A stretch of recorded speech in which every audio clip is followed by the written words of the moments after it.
And we are live. Welcome everybody to Echidna and our Made for Embroidery live event. It's so much fun to be here, Rachel. It's been a while since we did our last live event, but I've just been told, folks, if you've just tuned in, that we're now competing with the New South Wales live COVID feed. So I'm sure we'll win that one. I'm hoping anyway. And we just had a look. We've got people from all over the world, so thank you so much for everyone joining in this morning. So we're going to have a bit of fun with embroidery here today. So this is, the event is called Made for Embroidery, and it's an event we would have probably 2 years ago done hands-on in the classroom, but obviously with COVID, that's a bit difficult these days. So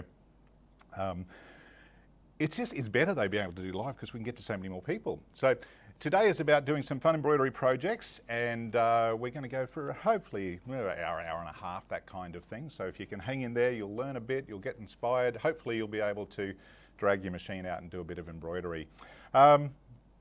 First project we're going to do is actually something that you can do regardless of what machine you have. So if you have a little machine like this is the Brother NV180 with a little tiny 100 by 100 hoop, you'll be able to do this project.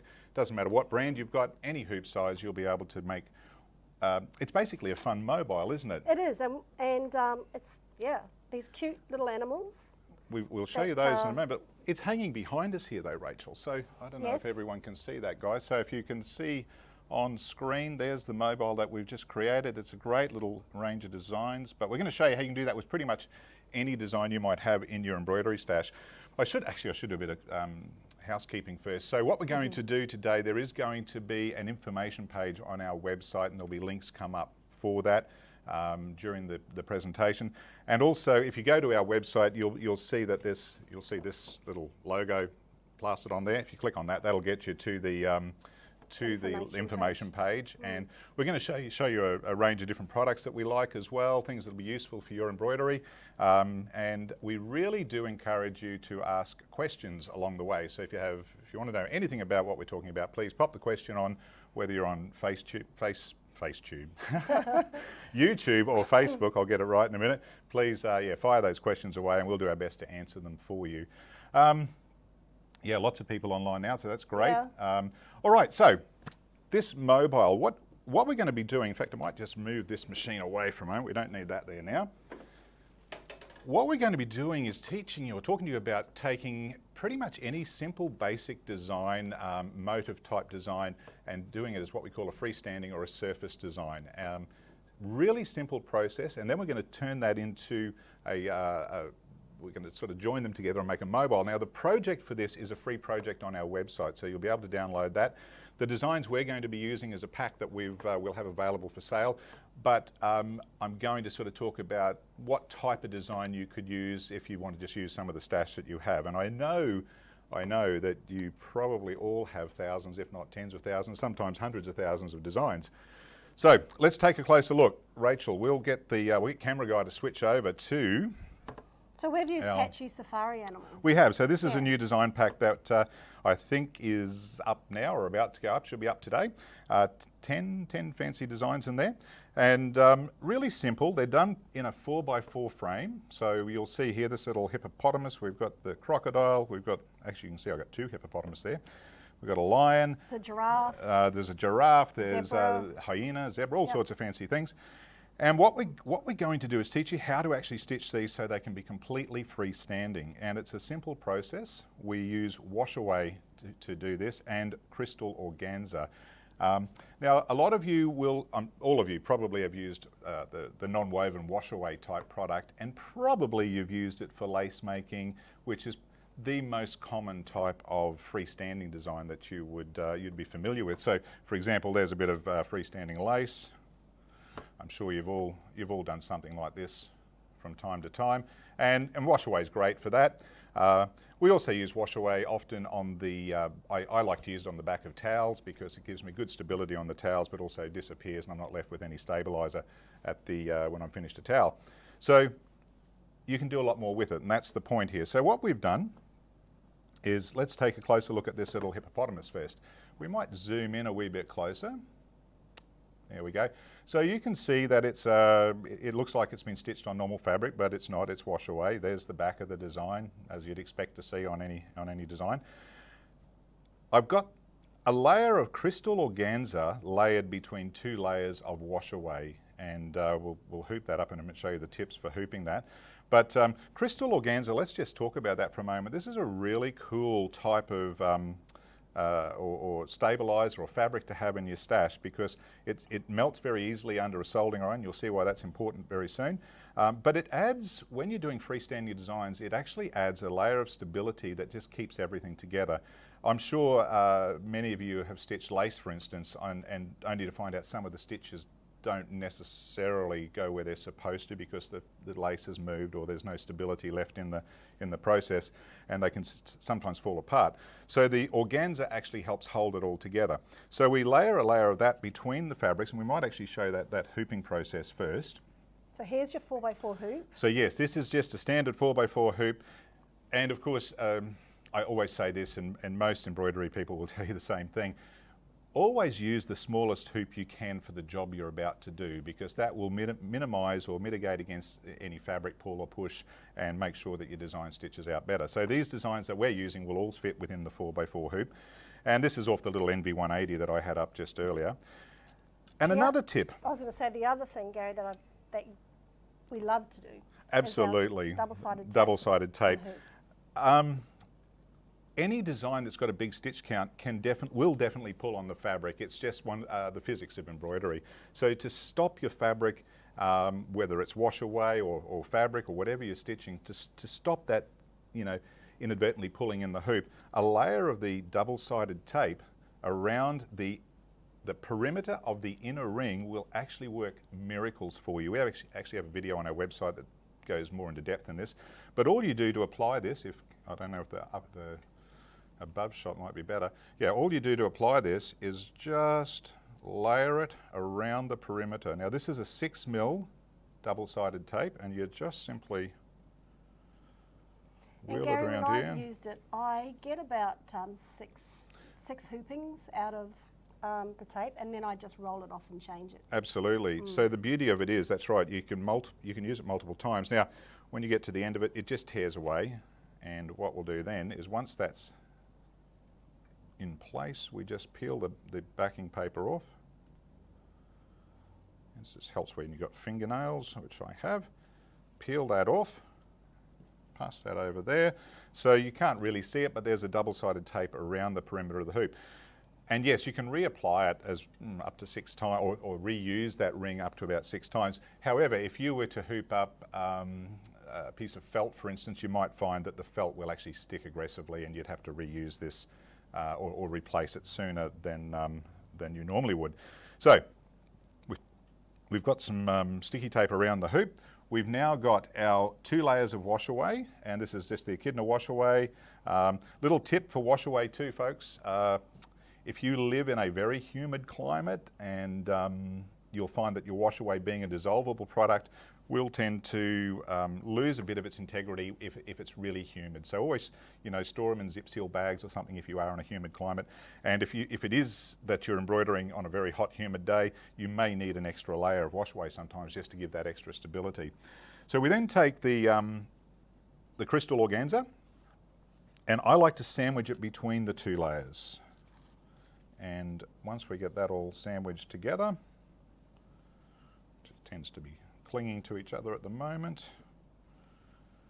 There we go.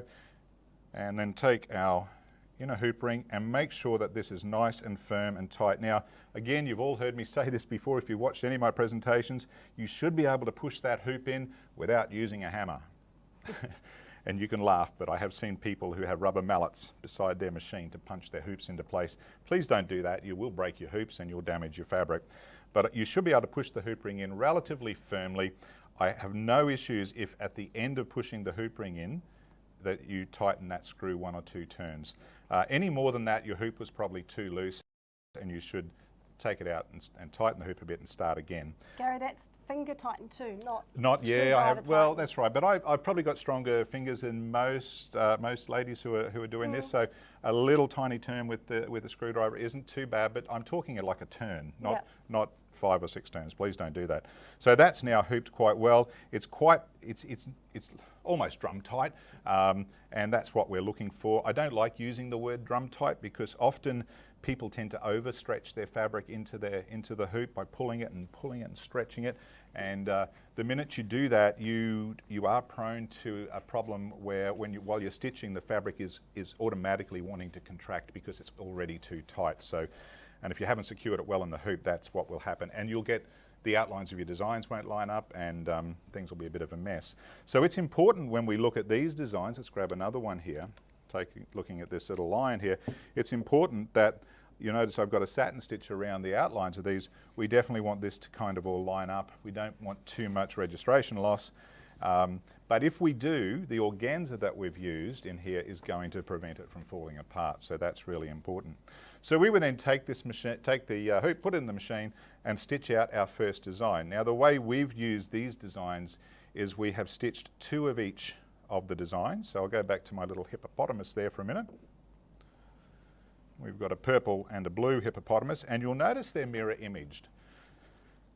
I'm pretty sure every machine on the market has the ability to mirror image a design. So if you're going to create a project and you're going to create this mobile, you want 2 designs mirror imaged so they can be stuck together using what we call hot melt web. So just check on your machine, you will have a mirror image button. We've also stitched it in various colours, Rachel, and I think that was part of the fun of this, is we didn't really think too hard about colours. We just It was random. We just grabbed whatever we thought was best. And that was kind of fun. So there's the 2 designs stitched out. As I said, we've got organza in the middle. The next step for this is to cut away most of the excess, as we've done with our little, no, that one's got to cut away, hasn't it? Yeah. We've cut them away. So here's the rhinoceros. So we started, here's a crocodile. Obviously we cut around there. You don't need to be too precise, but cut in around about 1/4 of an inch around the edge. That's probably the easiest thing to do. And then you'll get left with something like this, where you can see the wash away just around the edge. And then we like to use a little brush with some hot water. Well, it's got a bit cool now. It's got a bit cool, so hopefully it'll work. Now we'll just move this over here so we can see. And if you start dabbing the water on there, the wash away will dissolve here. That has cooled down a bit. Gary, we've got a question. Yes. What product do you use to make it in a stick applique? A stick applique. Is that what it's... What product do you use to make it into a stick applique? Not quite sure. Yeah, might need to need some elaborate. More information on that so we can answer the question. Yeah, so whoever has asked that question, if you could define that a little more, maybe I'm missing something. We'll come back to that. So anyway, as you can see here, I'm just dabbing away, and all I'm left with now is the organza. So if we were to complete this, I mean, you could just put this into a bowl of hot water, but then you just need to wait for the whole thing to dry. I was going to say, Gary, that is one thing we did have to do, is we had to wait for them to completely dry before we use the next step. iron. Yeah, exactly. So get rid of the wash away, whether you dab it with a paintbrush or whether you wet the whole thing and let it dry. That's entirely up to you. But once you've done that, and we do have our iron on, don't we? Yep. You'll be left with, here's the crocodile. We'll go back to our top shot again. And you can see the organza is just sitting around the edge. Now this crystal organza has a very low melt point, so it's very easy to get rid of it. We're going to use the little iron-on applicator, the rhinestone applicator. But Rachel, we did have the other one there too, the soldering iron. So this the is gas. The Duratec. So we've got a couple of options. This is the little gas one, and you can fill this up with the standard gas refills that you get from supermarkets for lighter refills, or the various shops around. They're really handy because there's no cord on them, and they do get nice and hot. I just didn't have any gas here, so we're using the electric one. So pop that back over there, and we do have these available as well, and these are also your rhinestone applicators. But really, all you've got to do, if we can get this in the camera here, is just apply the heat. And you just rub off the organza and it will melt away. So it's just melting the fibres. It's just melting the fibres of the them. organza, so we don't have any, and you can see there that's all starting to disappear nicely. So Gary, if you accidentally touch the thread, will that melt the thread as well? No, you'd have to literally hold and force this onto the thread and hold it there for some time. The thread has a much higher melt point than organza. We're using polyester thread too. Now I know there's still lots of debate on what the best thread to use. I mean, polyester is the thread of choice now. The colour fastness, the strength, the longevity of it is better than rayon, but it is affected a bit more by heat. So, but you will not damage your thread using this little hot melt applicator. So basically that's all you do is you just go around and just get rid of all the crystal organza by just, oops, I'm not in shot there, by just melting that away. And then you'd continue until you've got all that gone, and we're finished with that now, so we'll turn that off. Thanks, Rachel. So we've stitched all our designs out. Now, before I go to the next step, I'll just point out again, the type of design you're going to need to use is going to need to be a fairly standard filled design like this guy. There's not a lot of open space in it. And on our website, we've actually created a whole list of designs that we sell that you can buy, of course, if you wish, or you could use them as a reference as to what might be a good design to use, because again, as I said, I'm sure you all have lots and lots of designs in your stash. But if you search on our website for mobile designs, there'll be a whole list will come up, and use them as a reference. There's some great designs in there too. A lot of you will already have some of those. So I think some of those would have been our free Platinum Club designs over the years. So that's how you do that. The next step is we need to use a product to glue the two together. So for example, where's our other hyena there? Rachel, I'll just quickly show that for a minute. So here's two hyenas that have now been actually stitched and washed away, and we've melted the organza and their mirror image, so we now want to join them together. Now the best way to join them, we find, is to use a product that we have called hot melt film, which is a double fusible film. It's a very strong adhesion. We use it for applying badges. It's great for doing what we're about to do, and it's very easy to work with. And what we would do with this one is we'd take one of the little characters, and we would actually, if you don't have a better option, I'll talk about that in a minute, we would trace this design and then cut out the piece, and it would then look like this little piece here that Rachel has already prepared. When you're tracing, Gary, you draw not on the shiny side, because that's the glue side, right? So yes. You draw on the, what I call it, the matte side. Yeah, so there's a side that feels really glossy, and it looks a bit glossier, and the other side, this side, that's a bit more matte. So you draw on the matte side, because the glossy side is actually the glue side that is not sticky until it's activated with heat. So trace that out, cut your piece, and you'll find that's now going to sandwich between the two items. Now, let's have a look at this. You've got to make sure, it's very important, when you place this onto the part that you're going to heat it to, that you put the gluey side or the glossy side down onto the back of the design. If you do it the other way, you'll get it stuck to your iron, and that's no fun. And probably one point, and it is in the project instructions for making the mobile, is that we only need one hyena trace. So it's only one piece of glue. Yes, that's right. So one piece, because it's a double-sided adhesive, once we glue this on and then peel the backing paper off, it will reveal the other side, which is now going to stick to the other part of the design, which we're going to show you in practice now. Another little tip is it's a good idea to go through and cut off and trim all the little tails and trimmings on the back of your design, just to make sure that there's nothing too much stopping the hot melt film from actually adhering. And so we're just going to place that down, making sure, double checking that I've got it the right way. Now, Rachel, are you going to use the mat that you have fallen in love with here? Yes. Well, you're going to use this. Am I doing it? Am I? Okay, that's all right. So this is our new. It's not available yet, but it's a new mat to protect your iron, and It's lighter than an applique mat. I like it because it's not solid and the heat goes through. I do a lot of applique, so for me this is a brilliant mat for all the...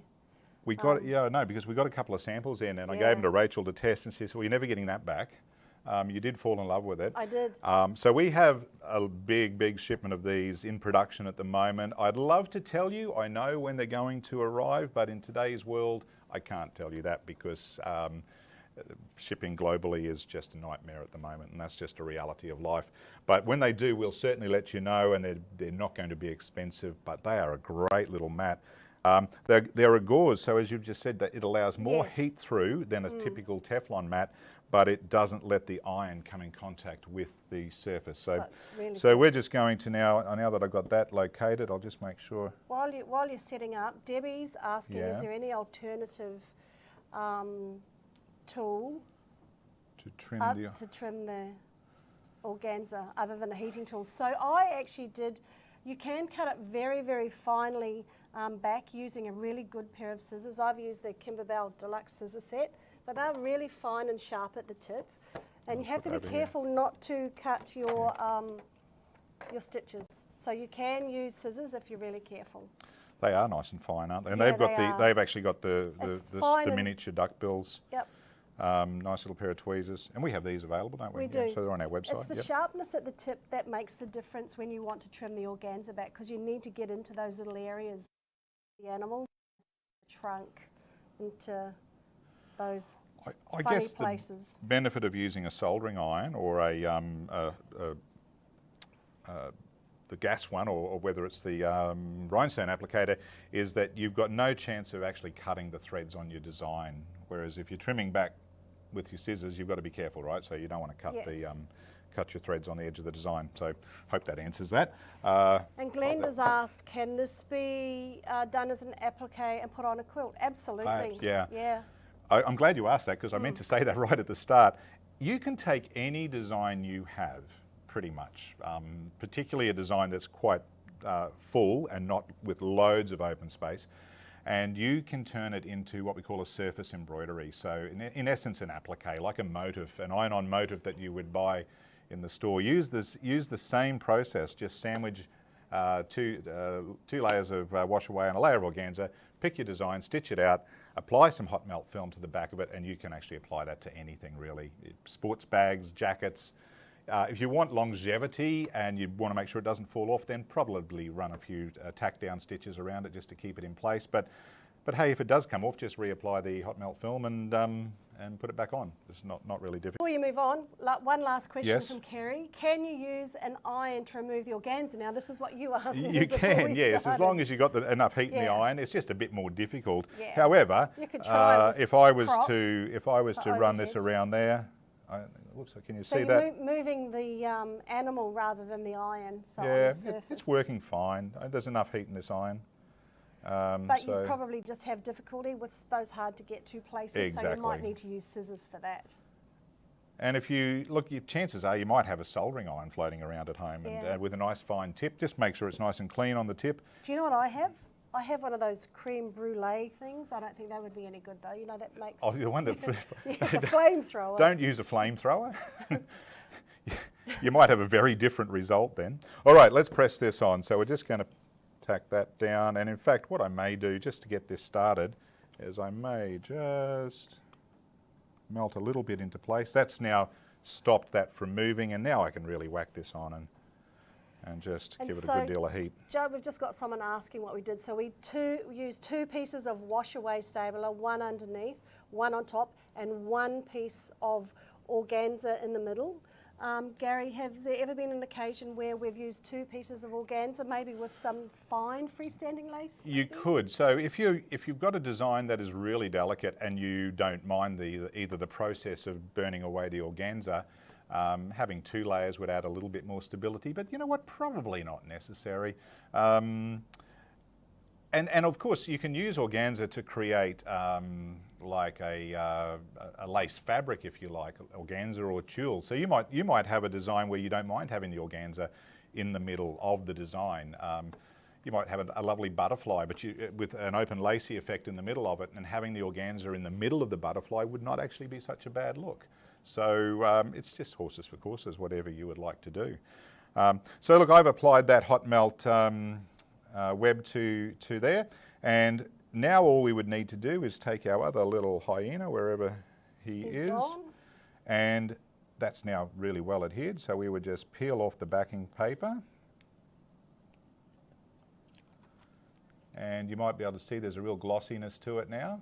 There we go. Yep. Sheen. A sheen. So that's now applied, and we would now press this guy directly onto the top. And we'd put that there like that. Now, here's a tip. If you're going to be, you've got to apply more heat now, because this top section there's more body to it than there was just through the paper of the hot melt film. So it would be very easy to accidentally overheat your polyester thread with a really hot iron and get a bit of a glazed effect on the thread, so you don't want to do that. And that's why these mats are great, because they will prevent the iron from actually touching the thread. So once we've got that in position... Gary, Dawn's asked a really interesting question that I've not thought about.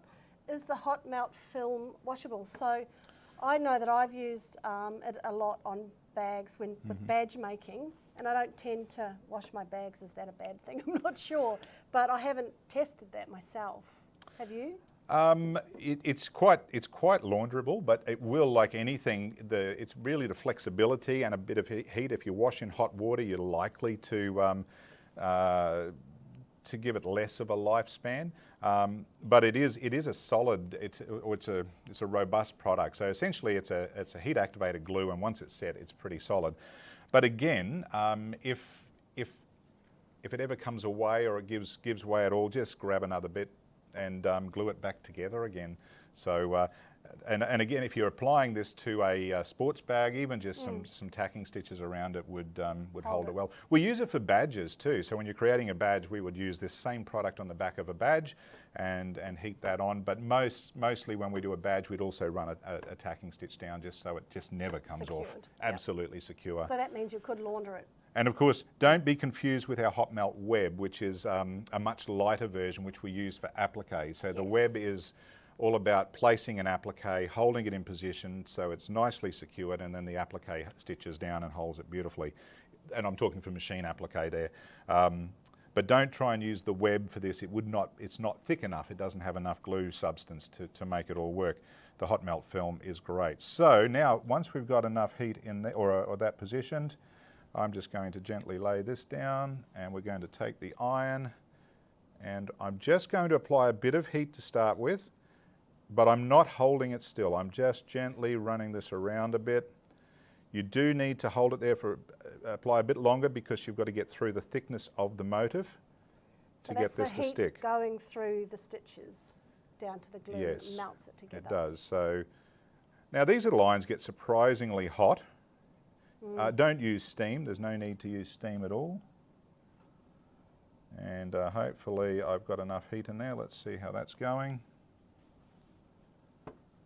And that's all stuck together. Yeah, I probably could have been a bit more careful with my position there, my placement. See, I told you should have done it, Rachel. You would have been far more detailed than me. And so that's now stuck together. And the only thing I didn't do there is I didn't put our little ribbon in, but so this is the guy that's got the ribbon in, and I hadn't trimmed it for you, so we'll just do this. But you can, this is what we discovered, because on a couple of our animals when we were constructing the mobile, we forgot to put the ribbon in. So we gently opened the top. Oh, so we did this by purpose? Yes. Yes, okay, we did it on purpose. I did this on purpose. All right. So we just opened the two together. And you really need to determine where your best hanging point is, don't you? So I would say the top of the ear on this one would be the best position. And I think that's how a hyena likes to hang. So I'm just forcibly opening that up a little bit. And here's the ribbon. And I'm going to tuck that little bit of ribbon in there, and then we're going to heat that back down. Now this is of course to give us the hanging point. And I'll just get that back on there, move that elephant out the way. Whoops, we're on screen, not quite. Let's move that up a bit. So it is easy to pull apart and put back and reheat to put it back together. It's quite flexible. So we'll see how that goes. It should be enough. And then you just repeat that for another. And there we go. So there's our little hyena sitting there like that with a little hanging ribbon on there. If you really, really want to be sure that that ribbon never comes out, you could tack a couple of stitches down there. Because on the mobile that we've created, and I would stress this, there's very little on this kind of mobile that would be a danger to a child, but you certainly wouldn't want it coming apart and then chewing on a hyena, for instance, while they're supposed to be sleeping. So Jane's asked, would you add the hanging string before gluing them both together? And yes. Absolutely yes. I just didn't. We just, you know. It was planned to do that, to show that you could actually open it out again and reapply it. You will have no problems reapplying that glue if you do have to open it out. So that's all there was. And then Rachel, we took all the 10 designs or so and hung it on the mobile, which is on the the information page. You'll see it, and it's hanging right here behind me. There it is, right there. We used an old embroidery hoop that we found, and some organza ribbon. So I would love to see some photos of far more adventurous mobiles than we've created. So folks, that's your challenge over the next few weeks until we do our next broadcast. I'd love to see some photos. So and again, put them in our Echidna community? Yes, on the community. Pop them up there and let's have a look and see what you can do. And you know, don't be scared to do big ones, small ones, but don't be scared to create freestanding designs and use them as motifs to just simply adhere or iron on to a garment. I'll tell you a good use for this too. Sometimes you'll have a piece of apparel or something that has got that has got some a bit of damage to it, or you've unpicked something and there's a bit of a hole there, and embroidering over that may not be that simple. You can always create a freestanding design and apply it to the surface of the fabric. You don't have to always embroider on the fabric. And in fact, a lot of high fashion garments, you'll see that that's exactly what they do. The embroidery is surface mounted, not necessarily embroidered on the fabric. So really easy to do. So we had another question there. I was just going to say the last thing, we don't have these in stock, our new protective cloth. If I had to have a guess, it'll be this year. I'm pretty confident of that. We have a massive shipment of these coming, and we'll let everyone know. We'll do it on Facebook. Yep. We'll let everyone know via email. If you subscribe to our emails, that information will be there. Hey, new product. But it's a brilliant cloth. It is good. It's really, really good. You'll use it all the time. So coming real soon. Yes. Watch this space. We'll let you know there. All right. So that was pretty much it. Now, Rachel, I'm not quite sure. We need a cocktail after that. It's a mocktail. Oh, so sorry. we didn't know how to actually segue into this moment, but we're doing this presentation on this on our height adjustable bench, which we said before was the perfect height for a bar. So if you, Rachel, you like to be able to move the height of your, you better hold those when I drop hold them. the drinks. There is method to our madness here, folks. So this is the our height adjustable sewing table. Yes, we've got a black cloth over it because it just shows everything up better. But it's got 4 settings on it. Please check this out on our website. If you would like to have a bench that you could set whatever height you like, these are fantastic. And because let's face it, for embroidery, often you're walking past your machine, you're doing a colour change. You move around a lot. Yeah, you grab different threads. You are actually active. You're not passively sitting there unless you're really organised. And you also like to quilt. I do like to quilt. While you're standing. So I adjust the table up a lot higher, and I find it more comfortable for me, and this is why I love this table. But most importantly, you can set it to a perfect bar height to have a cocktail. So it's there you good go. for leaning on. Okay, so why have we got a cocktail here? Well, that's the next thing we're going to be doing. And again, it's not a cocktail, it's a mocktail. There's no alcohol. It's too early in the morning. Well, it probably isn't somewhere. But we're going to now have a bit of a play with some of the amazing brother technology that is available on the latest machines on the market, a technology called My Design Center. And I'm absolutely certain there's a big chunk of folks out there watching this presentation now who have a machine with My Design Center functionality. And there's a big chunk of people who are sitting there thinking, well, I am thinking about what my next machine is going to be. So firstly, if you have this technology, you'll hopefully learn something with what we're about to do. If you haven't got this technology and you're thinking of your next machine, this is really important. You need to watch this because you'll be amazed at what we can do on it. And if you haven't got one of those machines and you're not buying a new machine but you'd still like to watch, we'll make sure that the design we create here is available for you to stitch out. We'll make that a download for everyone. We've had a few calls lately for people who own 1500Ds. Yes, and yes. they are finding that their technology is becoming obsolete. Absolutely. So it's a hard thing in a technology industry like ours to keep up with everything. But unfortunately, as Windows and computers move on and operating systems change, some of the older machines now are definitely getting more difficult to keep up to date because they don't communicate with modern computers. And that's an unavoidable consequence of technology. So sewing machines are one of those things that are just developing at a rate of knots. And the Brother My Design Centre is absolutely proof of that. So what we have done and what we're about to do is we have this picture here. That's the cocktail that we drew in-house here. And we're going to take this image. We've got this one and the black and white version, I have which this is one on the scanning mat. Scanning mat. So here's the same version without any colour in it. And we're going to take these and turn them into a stitch file. Now, Rachel, we did a few stitch outs. Let's have a look at them. So I We'll started with this first. So there's our fill stitch. So that's been stitched on a tea towel. Kind of cool. I like that. I think it's quite usable. And then I got a little creative with this one.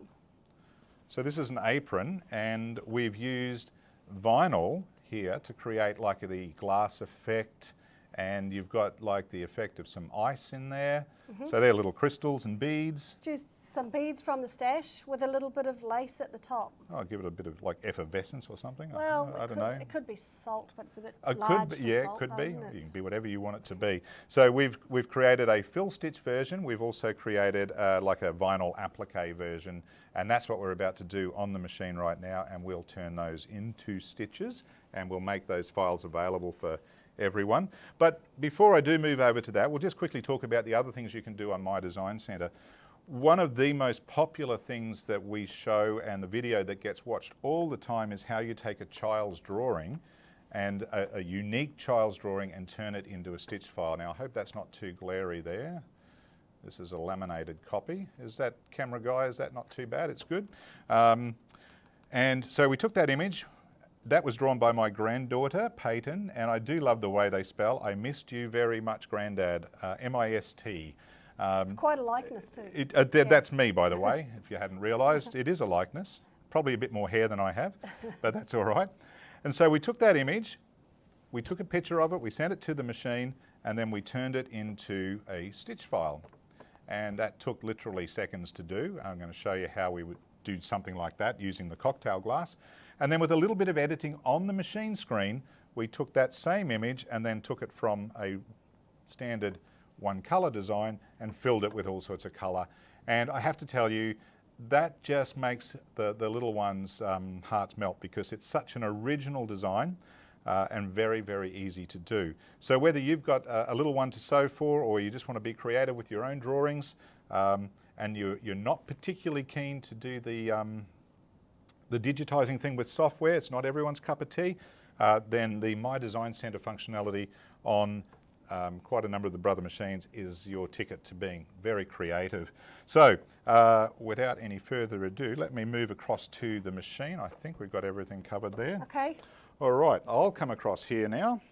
Have your phone. I have my phone. Now, I'll just reiterate again the machines that already have this My Design Centre function. I'd like to also, the folks who are watching, even if you just post and let us know if you do have one of these machines, I'd be curious to see how many of you have some of these different models. But the Dream Machine was the first one that came out in 2014 to have My Design Centre, absolutely groundbreaking technology. Then the Dream Machine, then of course the Stellaire, which I'm standing in front of here.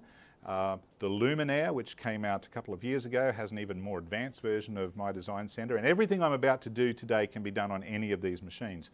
And of course the Brother PR1050 10 needle machine and the PR1055 all also have the My Design Centre capability. Pretty much the icons are all the same on all the different models, slightly different layout potentially on different models, but you'll be able to follow this very, very easily. If you don't have one of these machines, this video is going to be staying up online forever, and also we have some other great videos explaining the virtues of the My Design Center functionality. So I'm standing in XJ1. This is the sewing and embroidery version of the Stellaire. The difference between this and the Dream Machine is the Dream Machine used, if I can just have that mat again please, Rachel. Sure. The Dream Machine, to get an image to the machine, you either had to scan the image by using this scanning mat that came with it. This scanning mat also comes with the luminaire. Or you could start with a JPEG image. So if you had this image as a JPEG, piece of clip art or whatever, you could just simply load it onto your USB stick. On the Stellaire, it doesn't come with this mat. It uses an app on your phone, which I'm going to show you. It's very simple, very clever, and it wirelessly sends the image to the machine. So there's, whichever machine you have, there's a way of getting your image to the machine. So here is a black and white copy of the design we're going to start with. And all I need to do is take my smartphone. Now, whether you've got an iPhone or a Samsung or any smart device using Android or iOS, Apple iOS, you can use your device to actually do this. So I'm just going to quickly take a picture. You don't need to see what I'm doing to do that. It's just an image. And if I go to, well, hopefully we'll get in front of here now. So I'm going to open up my Design Center app, and I'll show you that in just a moment when I find it. So there we are. How's that camera, guys? Is that all right? We're good. So this is My Design Snap. Now, the first thing I need to do is just make sure that my machine and my phone are on the same network. When we click this, let's just go back to home there. We'll start fresh. When we open up the screen, I have a Wi-Fi symbol at the top. I can see this machine is connected to our Echidna Guest Wi-Fi network, and this machine's name is Sewing Machine 768. And that's how I identify this machine. So when I open up my app, all I need to do is click on the little Settings tab and make sure that I'm connected to the same machine, which I am, Sewing Machine 768. And so that's all done. And now I want to select a pattern and send it to the machine. So to do that, all I need to do is select Image for pattern editing, choose the image I just took, that's it there, and Send to Machine. And it will come up now and say, Sent to My Design Center. So we've now got the image on the machine. I don't need my phone again for now. We'll get rid of that. And we'll just get out of this screen. So here we are on our basic screen. And I'm going to go into My Design Center, and I want to bring in the image that I just sent. Now, I can do it by clicking on this little fern option here, and it's very similar on the luminaire. And I don't want to bring an image from my USB stick. I do want to bring it from the Wi-Fi connection. I just sent that design via Wi-Fi to the machine. So if I click on the little Wi-Fi symbol, I can see a whole raft of different things that have come in. The most recent one will always be the image.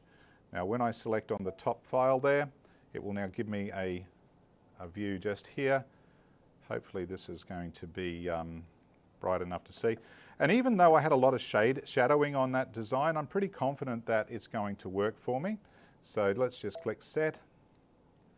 And there we go. The machine has actually picked it up pretty well. I'll darken up that image a bit so you can see it. But that's what the machine has seen. I can turn off the background image. Whoops, can't do it that much. Not yet, I can't actually. I'll do that in a minute. I'll keep it dark. I now need to make a decision. Is this a line image or like an illustration, a line or an image? It's clear that this is a line drawing. So I'm going to tap on the line option. If it was a full color image like something like this guy, I'll just put that there, then I would select the image tab. But it's not, it's a line. So we click on line, and the machine will now allow me to crop the image. Again, if you've got one of these machines, quick tip, it shows you a size at the top of the screen here. This says 293 by 200. That size represents the size of that cropping box, not the size of the design. So I like to crop my image down to pretty much just on the correct size there without actually chopping any of it off. I'm going to just come out a little bit further. That way I know that I've got pretty much the right size. So this design is about 183 by 138, which is fine. And now all I've got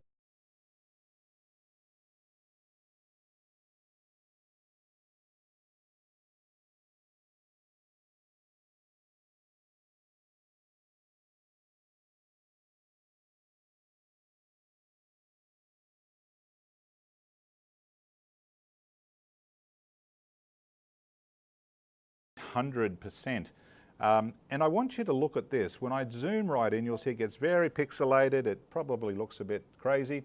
I've got this little screen over here, which is my panning screen, or my screen navigation, and I can scroll around and have a look at the whole design. On the luminaire, you'll have a little hand, a hand or a pan function, and you need to click on that hand, and then you can move your screen around. It's a little bit different, but same sort of end result. And you'll see, don't be panicked if you look at this and you think, wow, that looks really pixelated, that's crazy, because this is not a real view. This is 8 times the view that we would expect, or 800%. If I zoom out, again, it will start to look much more normal, and that's what reality is, not this really focused zooming in function. Now, one of the things that is great about My Design Center is your ability to actually edit the design. And I don't want to do a lot of editing on this because I don't need to, but I have decided that I don't want this little sort of shiny bit on the glass here. And I can easily erase anything I want on that screen. Now remember, this is just an image at the moment. There's no stitches associated with it. It's just some lines. And if I click on the little eraser tool, you'll see that my next screen will allow me to set a nib size or an eraser size. I can have a circle or a square. I'm going to just leave it on this middle circle. It's a good size to work with. I'll just close that, and now I can just erase whatever I don't want. And I've just gotten rid of that little part there that I didn't particularly want to stitch. And I could scroll around and look for other areas that I may want to resolve. In fact, you know what? I'm going to get rid of that little knob on the top of the umbrella. And I'll tell you the reason I'm getting rid of that, because in reality that's going to be very, very small, and it'll just be a blob of stitches and it won't make a lot of sense, and I don't think I need it. So if I go now, I've done something there that I've done purposely, and I'll come back to that in just a moment. But I've now erased that section up there as well. And let's just zoom back to 100%, and that's what it looks like. So I've made a couple of little minor changes. Now what I want to do is I want to set the colours in the design. And I'm going to try and simulate the colours that we have on our illustration here. So I'm just going to pop that down there. And it's really simple. Again, if you've got one of these machines and you haven't used My Design Center, or you're thinking of buying one of these machines, what I'm about to explain to you is probably the single most important thing that people have struggled to come to grips with, and it's really simple once you grasp it. There are 2 distinct toolboxes here. 1, 2. This one has a pencil, this one has a paintbrush. A pencil means you're working with lines, a paintbrush means you're working with areas. Remember that, that's really important. So I want to fill these areas with stitches. I could either use my paintbrush, I could then go into my settings tab and change to the color I want, and then I could color in until I filled it. It seems a bit of hard work, so I'll just undo that, and there's loads of undos. You can undo right back if you do make a mistake, so don't be concerned about making a mistake. I want to fill that area in one hit, so I would go to my fill bucket. So in other words, I'm going to pour a bucket of color in there and fill it all at once. So if I tap that, the main part of the glass, I've now filled that with stitches. Really, really simple. So I'm going to go ahead and fill the rest of the design. I'm going to zoom in a little bit. It's just a bit easier if you zoom in. You'll notice I'm using the stylus. It's much easier to have a nice fine tip to actually get in and do all this. If you have a luminaire, here's a little tip for luminaire owners. If you have a luminaire and you know it has that lovely stylus on the side of the machine with quite a big nib on it, the luminaire cannot use these standard plastic styluses. You do need to have what we call, it's a capacitive screen, so you need one of these type of styluses if you want to have a more fine sort of detailed stylus, and we do sell these. I probably didn't let our team know that I was going to talk about this. I hadn't planned to, so but just have a look for the stylus for the luminaire on our website. If you don't have one, it'd be really handy for you, I can assure you. Now, I now want to fill the rest of the colours. So I'm just going to go through and choose different colours. I just click on the settings page and I'm going to take a slightly different colour yellow there and I'm going to fill that area there. And now I want to put, I want the top of the glass to stitch in white. Now here's a little tip for you. When I'm creating a design in my design centre, I very rarely use white as a colour because I can't see it. So, and I won't know if I filled an area. So what I tend to do is I tend to use a colour that I'm not using in any other way on the design, and I just reference that to myself that that's going to be white. In this case, I'm going to use that light blue, that icy blue sort of colour. And for me, I know that's white. So I want that to be white, that to be white, that to be white, and also the stem of the glass to be white. So yes, I know it looks blue, but it will be white when I stitch it because that's what I'm going to change it to. It doesn't matter what order you do this in, the machine's going to sort of make its own adjustments and get everything stitching the way it wants it to happen. I now want to use kind of a grey sort of colour just in here, and here, and here. So that's all done. I'm thinking I want to use like a hot pink straw, so we're going to grip hot pink.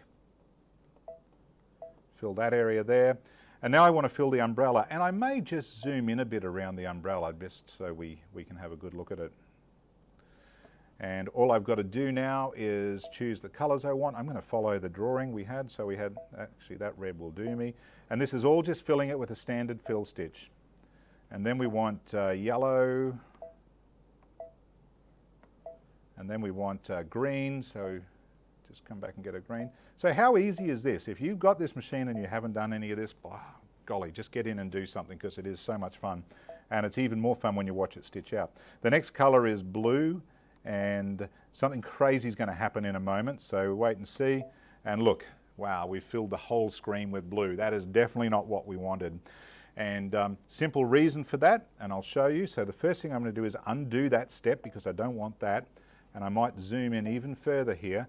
Can you see there's a little tiny hole in the bucket in that area there? And so when I choose the bucket fill, it will escape out of that hole and go everywhere. And that hole is there because when I erased that little, the top point on the umbrella, I accidentally erased a piece of the design that I didn't want to erase. So all I've got to do is draw it back in. Go to my pencil tool and just draw a little line across there. And now go back to my bucket tool and fill it with colour. So that's it, fixed. So if you erase something or you've got gaps somewhere and you want to fix it, just simply draw them back in again. And we'll go, the last colour was purple, so we'll get that. And there we go. And let's zoom right back out again and have a look at what we've got. Oh, I haven't done the handle for the umbrella yet, so we might just zoom in a bit more there. Bring that back down there. And I'm just going to fill that with black, so we'll go down to here. And let's just fill those two areas there. And that's it. So let's go back out to 100%. That's what the design will look like. Now to turn that into stitches, we go to the next step. But a good tip is whenever you're doing any creative stuff, whether you're using software or on your machine or whatever, in any sense when you're creating, always save along the way. Because if you make a mistake from this point on, it's nice to go back to the last known point and just reopen the file. So if I hit the save button here, I can save this into, in fact I'll save it back to my machine, my USB stick. So I've now saved that design back there. I can reopen it again at this point if I wanted to make some changes. So right at this point now, I will just hit next. And this is where you can adjust things. More often than not, you don't need to, just let it do its thing. But right now, the part of the design that is selected is in fact the top part of the straw here. It's got a little flashing sort of tool around it. It's telling me down here that it's a fill stitch. It's set on auto angle. It's 100% density. It's 0.3 millimeters pull compensation, and the underlay stitching is switched off. I generally like to turn the underlay stitching on. So in order to do that, I could just click on here and change it. But I would want to apply underlay stitching to all the filled areas in this design. And there's a really simple way to do that. All I need to do is click on this little link button, and that will link all the fill stitched areas in the design and it will allow me to make one change across all those areas. So I click on the undersewing, turn that on, and then hit set. And that's now turned undersewing on, or underlay stitching on, to all the areas. Now, for those of you who are not that familiar with embroidery, underlay stitching are those stitches that get laid down before the fill stitching, and they do a number of things. They form a platform for the subsequent stitches. It also generally attaches the fabric to the stabilizer. It gives it a more stable effect before the fill stitching comes along, prevents a lot of pull and push issues, and you generally would want underlay stitching on. So that's what we've done. On this design, I really don't need to change anything else. I'll let the auto angles work. They usually do a pretty good job. But I do want to just show you, if I unlink that and scroll back the other way, you'll see that this is now changed from a fill stitch to a satin stitch. In other words, we've now selected the outline. And I could go ahead and change the size of the satin stitch. Again, a little tip, 2 mils a good size, 1.5 is okay, 1 mil is quite small, and I would never do a satin stitch under 1 millimeter because you're almost stitching on, the needle's going to stitch on itself. So at this size of the design, 2 mils probably going to work for me, so I'm going to leave it there. I could also click on this little button and change it to a run stitch, a triple run stitch, a French knot stitch, or a chain stitch. I'm quite happy with a satin stitch. Now, on the luminaire, you have a load more options when we dig in deeper. So if you've got one of those luminaires, you know, have fun, because you've got so many more options. But the Stellaire is still fantastic. You know, we've still got a great range of features. Mostly you're going to use satin stitching or run stitching at any rate. So I'm going to leave it as a satin stitch. And at this point, to have a look at this design, I just click preview, OK. And there is our design. It's telling me all the colors that I need, and if I now hit the set button and then click OK, I now have an embroidery design ready to stitch. And how simple was that? So could you imagine the amount of images and things that you would have access to be able to create any number of designs? We often talk about, you know, where do you get your artwork from? If you can't draw it yourself, there's colouring in books, there's mountains of different websites that offer fantastic artwork, and a lot of it is in fact royalty free. So you should always check the royalty, the copyright notifications on any website or on any book that you're using, colouring in book, and make sure that you're following the rules, because copyright is a real thing. You should respect it, and obviously not let yourself get into any trouble doing that, but there are millions upon millions of images that you could research or resource yourself. Hey Gary. Yes. Everyone was so absorbed in your little lesson there. Maybe you could see if there's any questions. Or yes, if there's any questions on my design center, now's a good time to fire them away. And if you haven't had this before and you've got wondering what it's capable of, if you've got any crazy questions, ask them, because you have crazy questions, I can have crazy answers. So, well, not really. I'll have correct answers. But it's really, really, really simple. Now, Rachel, the little, the one you put the vinyl on, if I just pull that in front. So what we did with this is actually we didn't stitch the orange of the glass. We turned the stitching off there, and we actually made another little applique stitch to actually hold the vinyl on. So I'm going to show you how easy that was to do. Now, if you're watching this now and you think, I'll never remember this video is going to be up online forever, so you'll be able to watch it again and again. So I'm now going to go back and reopen the file that I saved. But again, if I went forward and just stitched this right now, it'll stitch fantastic, and you'll be really happy with it. Oh, and before I do, I will point out, if I wanted to quickly stipple around that design, let's have a look here. Let's go up to Edit. Click on the stipple button.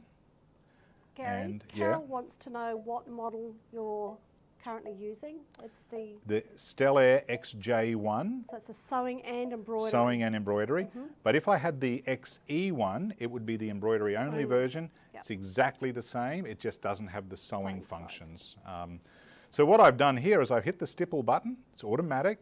I've told it I want to use the 240 by 240 hoop, and that's actually important. We should point that out too, Rachel. the Stell Air comes with the biggest hoop size is 360 by 240. You've got the Luminaire hoop there, which is bigger again, but you've got a full 240 in width, and there is a 240 by 240 hoop available. That's the one I've just selected just then. And I think that comes standard with the XJ1, but it is an option on the XE1. And I'm going to tell it that I do want to have a bit of a distance from the design. I don't want my stippling to be right on top of the design. And if we now preview that, there we've created a little stipple block. Is that showing up on screen, camera guy? Yep, good. That's also what we did with these. Yes, yes. You might be able to see that in designs they well. were This one up here. the quilts we did for a Quilt recent border. event. Yes. Yeah.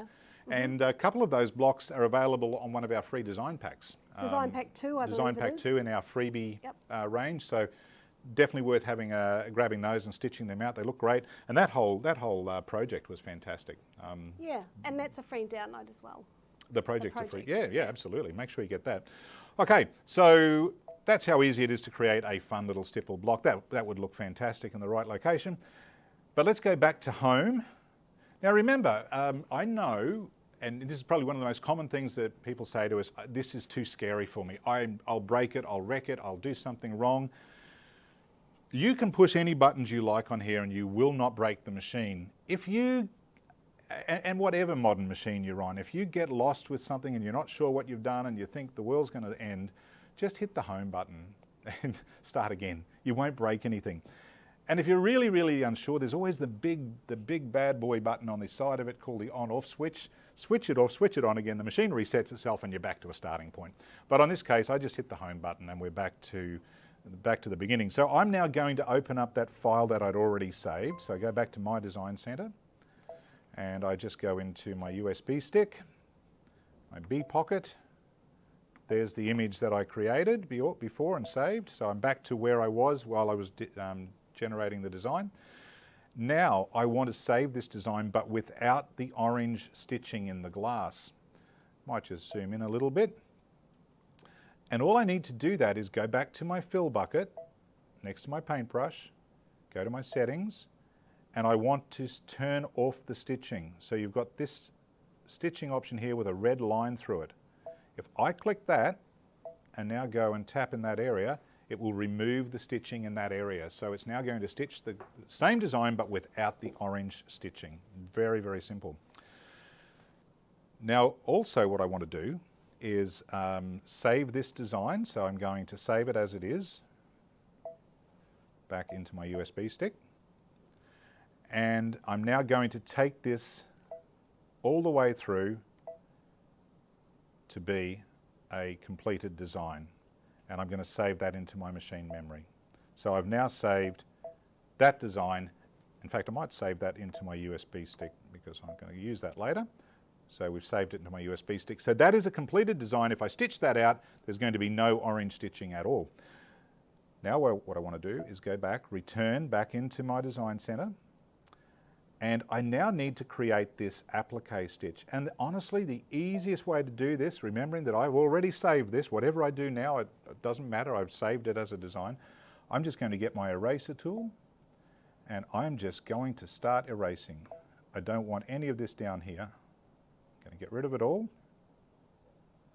I'll come back and get closer in there soon, but I'm going to erase all this up here because all I want is the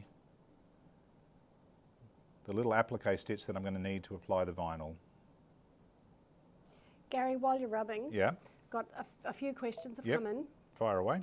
Patricia, with my design center, how can I add a stippling to a design with a design and some fancy coloured stitches in areas of each block? So I'm thinking the stippling part is like we've done with Lorelei, which, you know, the old Oh, quilts. so is this on something that's already been stitched? I believe, I'm making that assumption because Yep. it sounds like that. And that's pretty much Patricia's question. Okay. So, I think I get it. So stippling, let me just erase this and we'll come back to that because I just got to talk about this just quickly. So as you can see here, what I've done is I've erased a lot of the design. I'm just going to get rid of that bit. And in order for me to get rid of that yellow bit, again, this is a great tip for those of you who have this machine or this My Design Center. Easiest way for me to get rid of that bit of yellow stitching that is left here is I've still got my No Stitches button selected. I'm just going to go back to my fill bucket and then click on that area, and it's erased it for me. There's a little dot there I don't need. Same thing down the bottom. I'm just going to click on that blue area, it's gone, and I'll just erase those last few stitches. And because you can zoom right into 800%, it's very easy to get rid of what you don't want. And let's now zoom back out. Let's go next. So I want that part of the design to be a satin stitch. So I'm just going to select that object, a run stitch. I've selected that object. I just now select the satin stitch option and change it to a run stitch. And I'm going to give it a color that I know I'm not using, just so I don't get confused. Click OK and preview. OK. There it is, just the run stitch that I want. I'm going to save that into memory on my USB stick. And we'll now go back to home. And now I will compile my design. So I'll just go to Embroidery. I'll open the design that I saved before into my USB stick. There it is. Set. And now I will add my applique for the vinyl. USB stick. There's my applique. Set. Embroidery. And that's now ready to go. The very last stitch will be the applique stitch, that last thing that I added, and I will put my vinyl down before I do that stitch, and that will stitch out the vinyl exactly where you want it to be, right here, and then you will just trim around the edge and get left with that sort of amazing glass effect. So looks great, and I think it's a great use on an apron, Rachel. Well done. Yeah, I'm going to take that home, by the way. Okay. I might remove the lace, if you don't mind. All right. So very, very simple. So can you just read that question again for me? Well, Patricia's given us an update. She says, Okay. I know that I can use the scan function and add it after. Was wanting to be able to add the stippling to each block as I go. So I think you did explain that. Oh yeah, okay. So you've created a block and you want to add some stitching to it. So for example, let's just say this image that I've got on screen is the block that I want to stitch and I want to stipple around this. So I'm thinking that's your question. It's like I did just previously. I have a number of options. If I go return there and go into my edit screen, so I've got to be in my edit mode. I've got an option of just choosing the auto stipple button. And at this point, oh, sorry, I've got to go back there. Let's go to, we've got to set all those together. So I do have to combine those designs. And now I should be able to go to edit, whoops, stipple. Right, so at this point, I think this is what you're asking. I can choose the hoop that I want to stitch in. I may want this to be I'll go back to the 240 by 240 hoop. I can set the distance. Now, if I had other elements on this page, it would automatically stipple around them as well. So if I had some text, maybe, summertime or whatever, it will automatically stipple around those as well. I don't have to do too much, but I do like to have a distance around my design.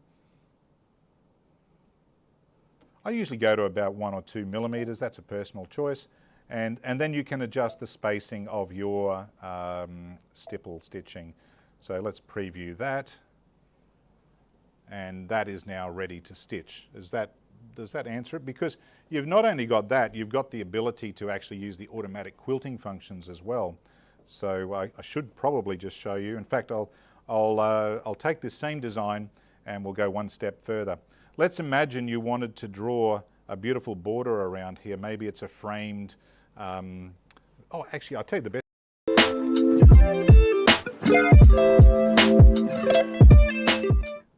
Okay, folks, so I do apologise about that. We had a bit of a major catastrophe there. I think we lost our Facebook feed. I am sorry for those on Facebook, not that you can hear me now, but our YouTube feed is still going, so thanks for hanging in there. I am going to revisit the stippling question, which has raised quite a few questions from many of you.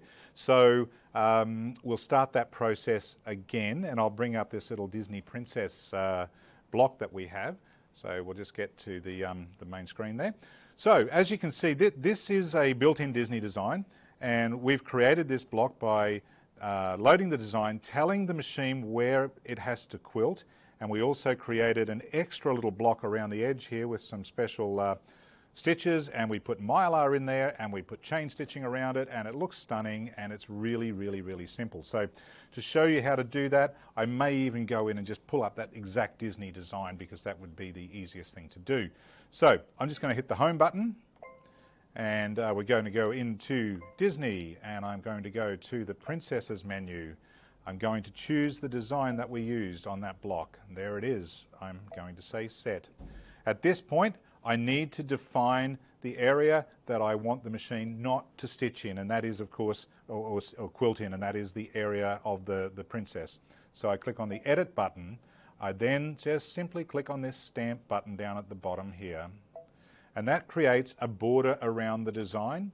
And in order to save that, I do like to take it out a wee bit bigger, so I'd like to go to about, well, 1.5 millimeters is good, and that will do me. And I save that into memory. So we've now saved that stamp. It tells me here where it's actually saved it to. It's saved it into the stamp pattern, or the My Design Center stamp pattern list. Click OK. Now I want to add some quilting. So in order to add quilting, and you've got to love Brother for this, everything's very simple. To add something, guess what? You click the Add button. And now I want to add from My Design Center. I want to add now the stamp that I just created. It's in that menu. That told me that on the previous screen. And it's in the little stamp menu there.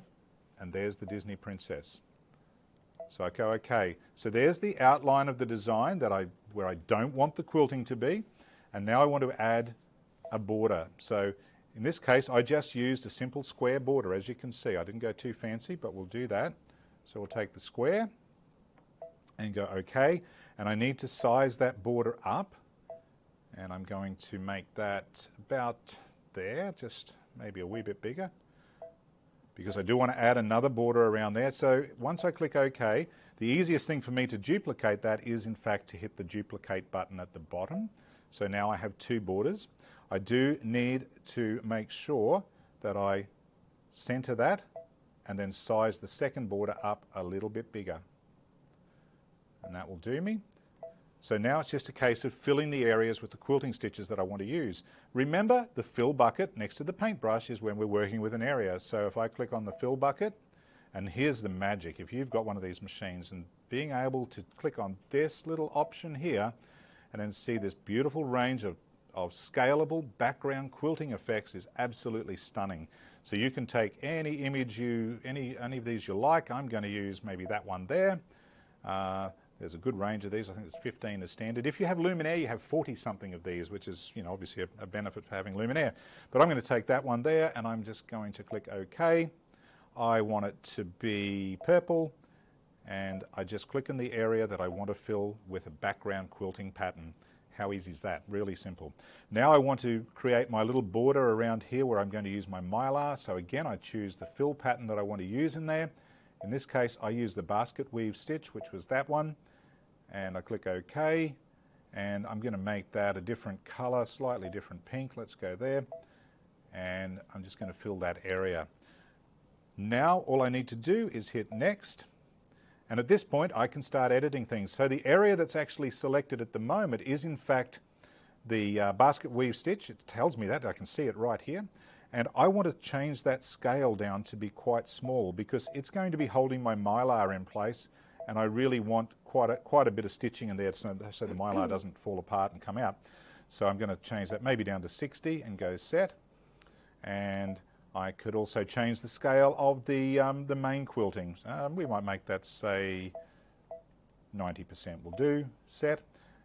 And I need to change my border. I used a chain stitch on here, which looks really stunning. So I'm going to, I can do both that at the same time. So if I click the chain button, I've now selected both of the borders, and I can choose that to change it to chain. We'll go there, OK.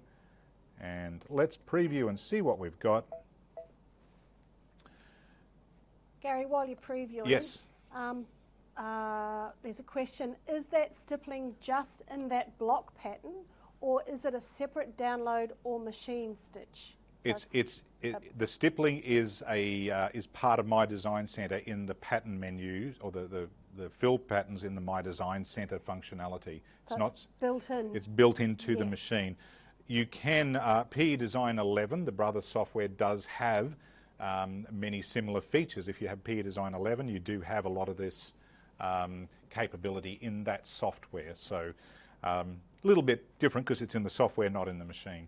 But on the machine, it's built into the machine. And Patricia has asked, I think it's a B pocket question. If I save an image to my XJ1 Yep. USB, it goes into the pocket. Yes. I put the USB into the computer to recognize the designs up on my software, but it does not recognize it. Is there any way to be able to recognize it on the computer? What software does Patricia have? Because that will be the determining factor. When it saves, when this machine saves a design back to the B pocket, it is in the PHC format, which can be read by other brother machines, but not all other softwares. Brother software will read it, and Brilliant software will read it. Yep. And but I can't speak for every software because I just don't know. But you also can't save Disney designs. You can't save a Disney design. No, that's probably the biggest thing. You will not be able to save a Disney design back out from the machine. That is locked, and that is just the copyright that Disney applies to the machine. So sorry if that isn't what you might have wanted to hear, but that's the reality of copyright. So now I've set that. You'll notice that the Disney Princess is not there, but the minute I hit set and OK, we'll go back into embroidery and the princess reappears. Now the design is ready to stitch out, and exactly what you see there is what is stitched out here. I think I chose a different background, but it's the same effect. So really, really simple to do My Design Center quilting blocks. It's absolutely stunning. So any other questions there? Yeah, I've got two more. Yep. Dawn wants to know, she's got the V2200 with the cocktail glass. Yes. Can I skip a fill area and sew vinyl with my machine? You could skip a filled area, but you wouldn't have any way of tacking it down because we haven't got a tack down stitch in that particular part of the design. If you have software, you could add that. Obviously on a machine like this, you can do it in My Design Center, but on the V2200, no, there's no way doing that on the machine. There's no way you could do that without actually having a tack down stitch or an applique stitch to hold the vinyl in place. Jodie's last question is, what sort of vinyl are you using? And I probably can answer that. It was the Kimberbell vinyl that we have. It comes in blue and pink, and all the information is on our information page. So I just can't remember the exact name, sorry. But it does come blue and blues, pinks, and clear. And it works really well. It's simple. The machines handle it very easily. Little tip though, if you're going to use vinyl and you've got one of these machines where your presser foot height is an adjustable foot height, make sure it's not too low because it will grab on the vinyl. You've got to set it correctly. Got to look at the right camera here. My bad. I've got cameras everywhere here, folks. They're pointing everywhere. And Sue says, can Hatch read a PHC format? Oh, good question. I think Hatch can read a PHC format, but can I check and let you know? We'll put it in the feed afterwards. We'll put it, yeah, we'll put something up. Did make a comment early on. I love the princess block that you have. How do you do the outside border after the stippling, which I think you've done? And if you're happy with what you just saw, just maybe let us know if that was the question that you're answering. Yeah, so you mean creating the mylar border? Yeah, I think it was the mylar border. Yeah, so that I did actually put that in. So if you rewatch the video, you'll see how I actually did that.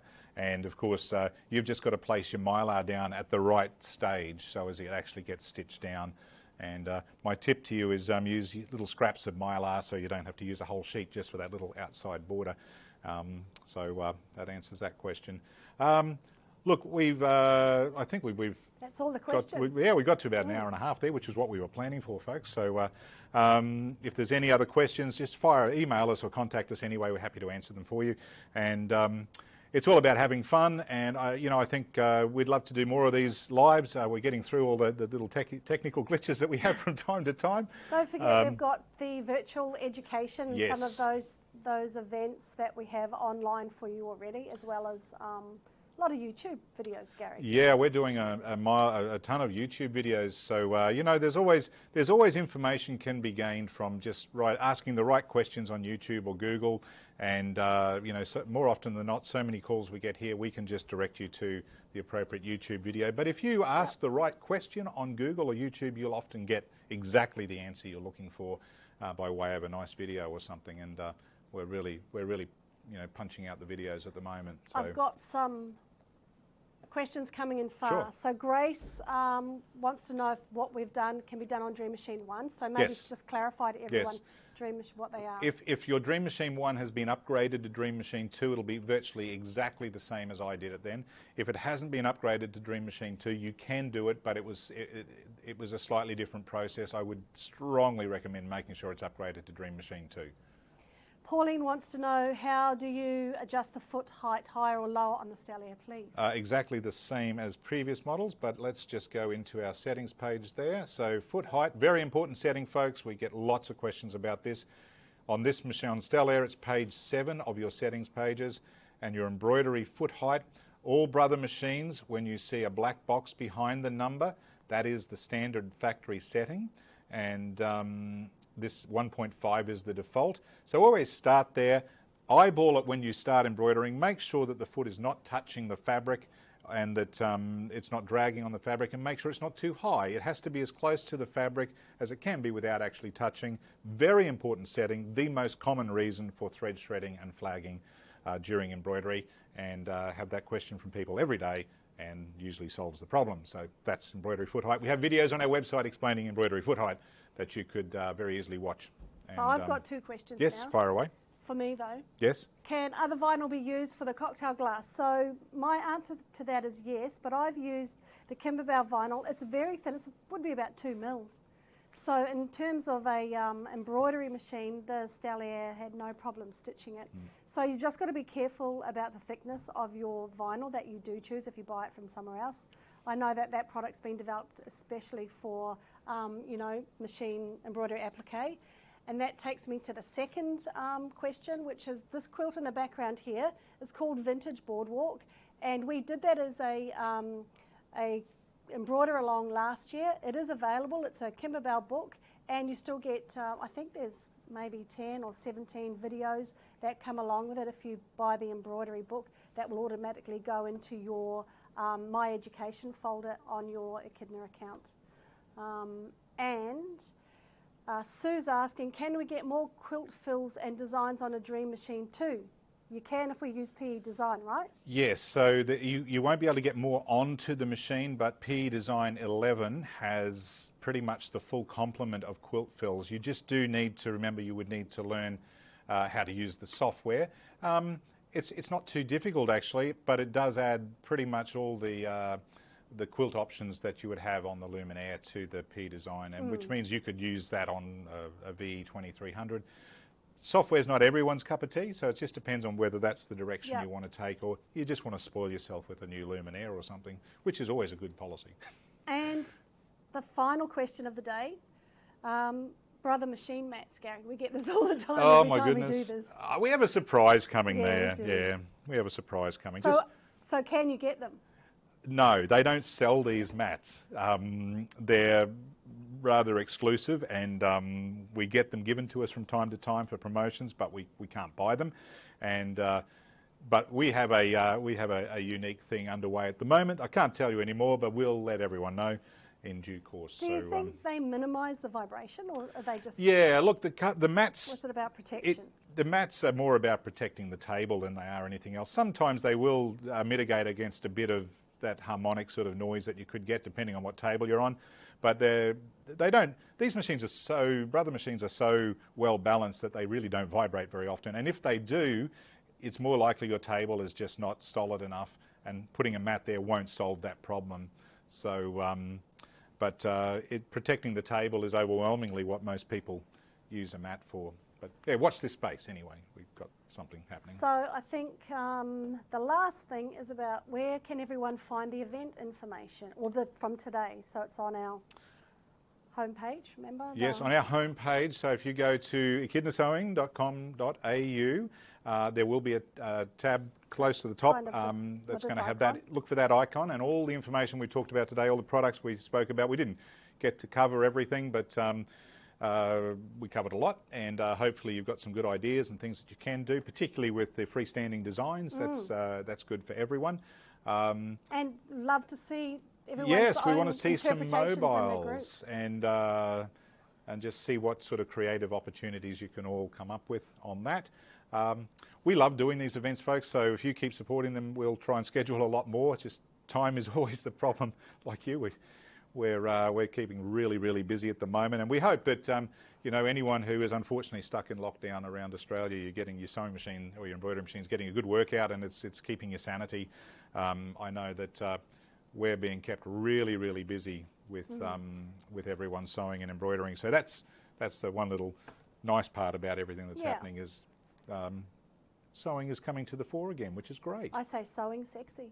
Sewing sexy, yes, I think that's a good way to put it, especially when you're wearing this apron. I'm going to take that home for sure. All right, I think that just about does it, folks. Thank you so much for hanging in there during our little technical issue, and we'll keep you in the loop as to when we're going to do our next live. We've got a load of different subjects that we can talk about. I will just say, not every live we do is going to be suitable for everyone, so we'll try and cater for a wide variety. And we'll certainly try and include a bit more sewing applications as well as the embroidery applications as we can. And who knows, hopefully one day our classroom will be available to use again without any of the uncertainties that are surrounding the whole COVID thing at the moment. So stay safe, everyone. Happy sewing, happy embroidering. Thanks, Rachel. Thanks to my camera guys and all my techie team here. And we'll see you again soon. Cheers for now. Bye.